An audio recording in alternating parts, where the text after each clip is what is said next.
This is one of two exercises where we are looking at the Streptococcus bacteria. In this one specifically, Streptococcus that could be isolated from the upper respiratory tract. Streptococcus can be found in multiple places in the oral cavity, the upper respiratory tract.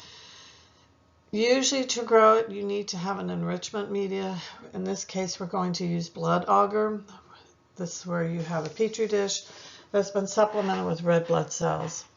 One thing to keep in mind with Streptococcus, it can grow in the regular atmospheric environment, but it would be very teeny tiny colonies. It actually prefers a slightly lower oxygen concentration than what we find in atmospheric oxygen.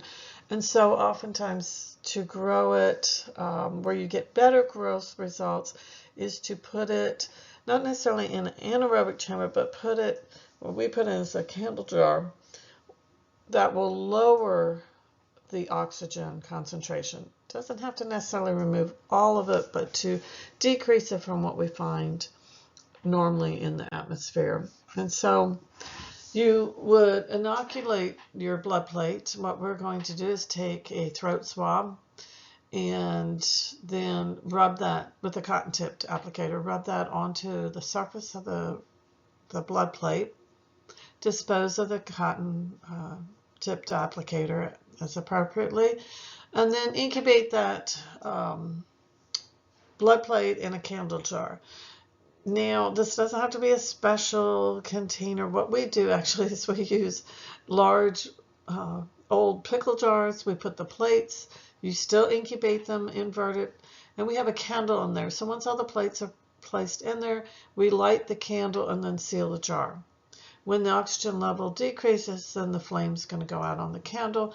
We place the entire candle jar with the plates inside of it into the incubator.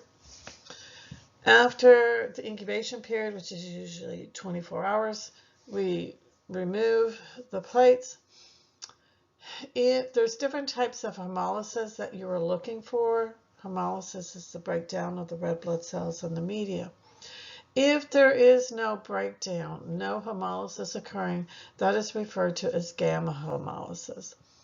If it's got kind of a greenish color to it, that's referred to as alpha hemolysis.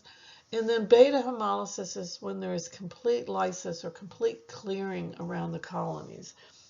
This would be indicative of your more virulent or pathogenic strains if you have beta hemolysis.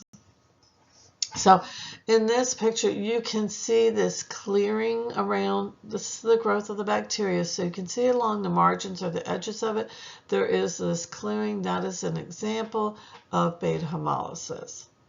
So this would be done for with a throat swab. You're testing to see, is there Streptococcus in the upper respiratory tract.